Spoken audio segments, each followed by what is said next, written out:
Guys, ito yung bago kong supply na 24 volts DC.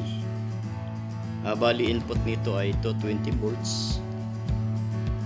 Ang output niyan ay 24. So ito yung mga terminal block niya. Ito yung power in supply to 20.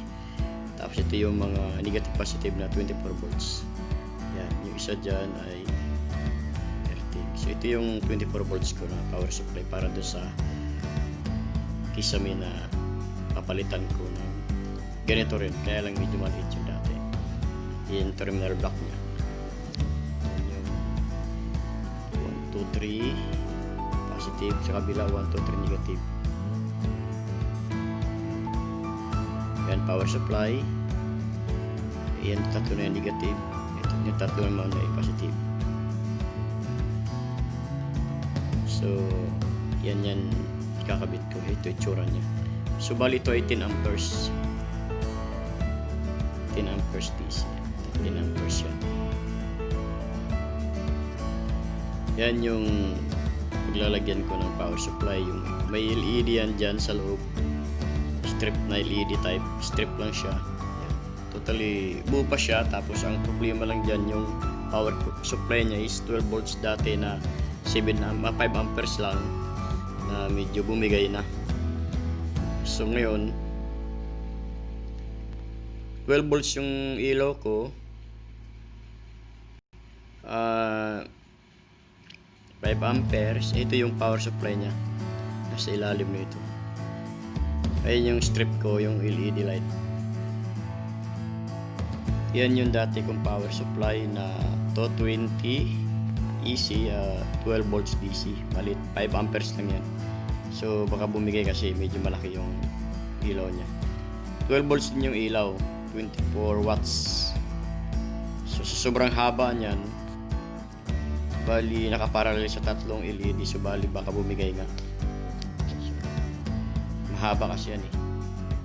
Nasa mga more than 10 meters yata yan. Paikot dyan. Nakadikit dyan sa ano. Yan siya. Bali naka-parallel connection yan. Yan, parallel connection yan. Babaguhin ko yan. Ito yung parallel connection ko sa dalawang ilaw na 12 volts and 24 watts. And power supply 220 AC and 12 volts DC. 5 amperes. Yan, medyo maliwanag to. So ngayon, nagpapalit ako ng ibang supply kasi nasira itong 12 volts ko. So ngayon, ito yung series connection ko sa tatlong ilaw na 12 volts. Dati ay 12 volts siya. So ngayon, ang power supply to 20 volts AC and 24 volts AC. Ngayon, pinag-series ko siya sa 12 volts. So nagiging 8 volts na lang, tapos 16 watts. Yan ang ginawa ko. So medyo kulang ang ilaw, maliwanag. Mas maliwanag naman. Medyo maganda, kulang siya. 10 amperes yung power supply ko. Yan na yung wiring connection ko. Nagdugtong ko na yung mga ilaw na dati ay 12 volts bawat isa. So ngayon, pinag-series ko siya. So magiging 8 volts na lang ang papasok dyan sa galing sa 24 volts dito. Yan, 24 volts yung output ng power supply na to. So yan yung input niya to 20. Yan. Naka-connect na yan. Yan. Yung common, yun yung negative. Yan, common, tatlong common negative. Tapos yan, B plus yun yung positive connection. So isa lang ang kukunin natin dyan, tag-isa. Isang common, isang B plus. Yun na yun. 24 volts na kasi yun eh. So ito yun. Yan. Ayan na yung connection niya. Yung input tsaka output. Okay na. Yan. Naka-connect na parehas. Yung dalawang wire lang. Negative positive na naka-connect dun sa output. So yan na gan guys. Natapos ko din. Yan. Diba? Kasi yung power supply niya dati medyo bumigay. So yan, pinalitan ko siya ng 24 volts output. Maganda yung resulta niya, hindi siya masyado sobrang liwanag. Katamtaman lang yung liwanag niya. Ayan yung pin light ko. Malakas ang pin light kaysa tube light dyan sa ceiling na yan.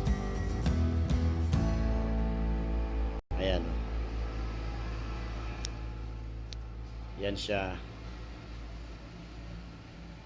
O, kita. Ayan. Ganda na siya. Dati ipaabot sa linggo, 2 linggo yata. O, 2 linggo. Ayaw na umilaw kasi bumigay na yung power supply niya. Yan, maganda. Tama lang yung liwanag niya, hindi siya masyado mainit. Kasi pag sobrang liwanag, sobrang init. Yan, parang nasa 50% lang yung liwanag niya. Kasi 16 watts lang. Kaya tama lang. Yan yung sa backlight ko ng TV. Liwanag din yan. Yan yung ilaw ko sa master bedroom. Guys, yan.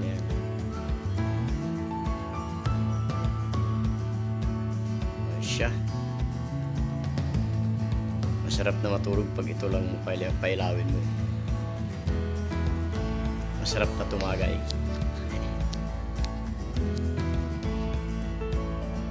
At masarap na rin